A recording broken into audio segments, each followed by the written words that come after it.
हमारे यहाँ एक बहुत ही डेंजरस चीज साइलेंटली ग्रो कर रही है और हम लोग उसको प्रॉब्लम भी नहीं मान रहे हैं। मैं बात कर रहा हूँ अंधभक्ति, ब्लाइंड फेथ की।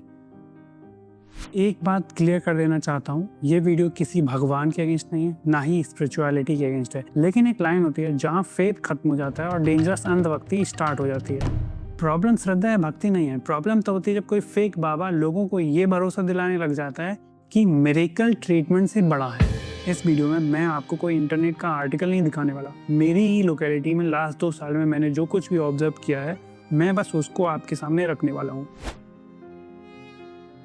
हमारी लोकेलिटी में एक आदमी था जिसकी दोनों किडनी खराब थी। डॉक्टर ने उसको रेगुलर डायलिसिस करने के लिए बोला था, लेकिन उसके कुछ रिश्तेदारों ने उसको एक बाबा के बारे में सजेस्ट किया जो एक चमत्कारी जल देता था। इस चमत्कारी जल को लेने से कोई भी बीमारी सही हो जाती। अब इमेजिन करो उस आदमी की मेंटल स्टेट। एक तरफ थी डायलिसिस मशीन, दर्द, खर्चे, और दूसरी तरफ लोग बस इतना बोल रहे थे कि एक बार जाकर जल ले आओ, सब ठीक हो जाएगा। अब यहाँ पर किस बात को मानना आसान है, साइंस को या उन लोगों की बातों को जो उसको होप दे रहे थे?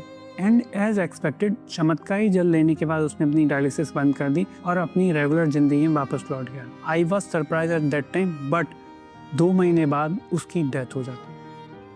कभी कभी लोगों को बीमारियों से पहले ऐसे अंधविश्वास मार देते हैं, और ये कोई अकेली स्टोरी नहीं है, ऐसे और भी केसेस हैं। एक और लेडी थी जिनको कैंसर था। डॉक्टर ने क्लियरली बोला था कि अगर ट्रीटमेंट कराया जाए तो बचने के चांसेस काफ़ी ज़्यादा हैं, पर ट्रीटमेंट डिले होता गया। कभी ये उपाय, कभी वो मंदिर, कभी यहाँ आरजी, और इसकी वजह से जो वैल्यूएबल टाइम था वो निकल गया और उनको भी बचाया नहीं जा सका। कुछ फाइनेंसेस की दिक्कत भी रही होंगी, एंड ऑनेस्टली उनको पूरी तरह ब्लेम भी नहीं कर सकते, क्योंकि इंडिया में हेल्थ केयर उतना ईजी भी नहीं है। हॉस्पिटल का नाम सुनते ही लोगों को डर लगता है। एक तरफ है टेस्ट, ऑपरेशन, दवाइयाँ, और दूसरी तरफ बाबा के पास बस एक बार जाना। अब आप ही बताइए मेंटली कौन सी चीज़ ईजी लगेगी चूज करने के लिए? और इसी वल्नरेबिलिटी में लोग फंस जाते हैं, क्योंकि जब इंसान डेस्परेट होता है वो लॉजिक नहीं ढूंढता, वो बस एक उम्मीद ढूंढता है जो बताए कि शायद सब ठीक हो जाए। इसी डेस्परेशन का मिसयूज होता है, और सबसे डेंजरस चीज़ पता है क्या है? ये कल्चर बहुत ही नॉर्मल होता जा रहा है, और जो भी इसके खिलाफ आवाज़ उठाता है उसको मूर्ख बोल के चुप करा दिया जाता है। किसी को कैंसर हुआ तो डॉक्टर के पास बाद में जाना, पहले बाबा जी की भभूति ले लो। किसी के हार्ट में कुछ प्रॉब्लम हुई तो ऑपरेशन बाद में कराना, पहले ये पूजा करा लो। और किसी को मेंटल हेल्थ से रिलेटेड इशू हुआ तो वो तो इंडिया में होता ही नहीं है। और इन बाबाओं और अंधविश्वासों के चक्कर में जो वैल्यूएबल टाइम होता है वो धीरे धीरे खत्म हो जाता है। लोग या तो रियलिटी को एक्सेप्ट ही नहीं करते हैं, और करते हैं तो इतना लेट करते हैं कि उसके बाद ट्रीटमेंट कराने का भी कोई फ़ायदा नहीं रह जाता है। दोस्तों, एक और औरत थी 70 साल की एज में भी काफ़ी ज़्यादा एक्टिव। अकेले घर का काम करना, ट्रैवल करना, लोग हेल्प ऑफर तो करते थे पर वो अक्सर मना कर देती थी।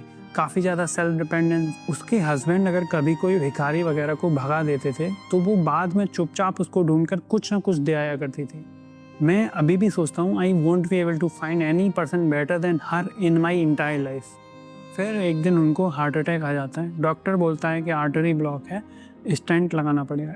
स्टेंट एक टाइप का छल्ला होता है जो आर्टरी को ओपन रखकर ब्लड का फ्लो बढ़ाता है, और ये ट्रीटमेंट जल्दी से जल्दी कराना बहुत ज़्यादा ज़रूरी था, लेकिन फैमिली रिचुअल्स में फंस जाती है।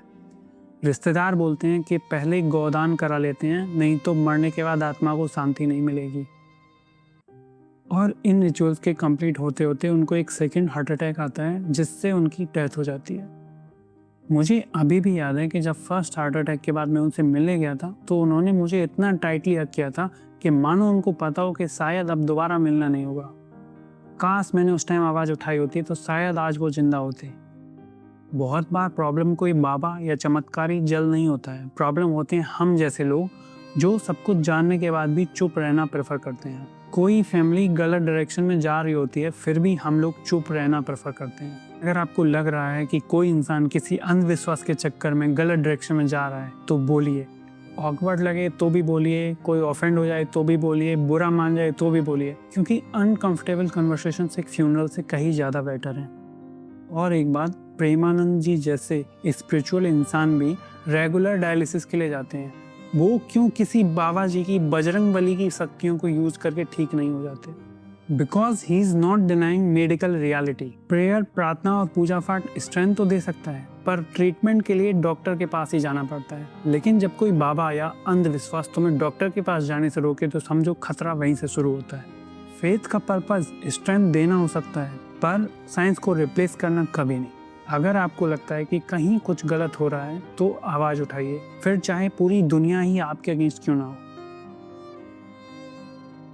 इस वीडियो को ज़्यादा से ज़्यादा शेयर करो, जिससे कि ये शायद उस इंसान तक पहुंच जाए जो अभी भी मेडिकल और मिरेकल के बीच में कंफ्यूज है।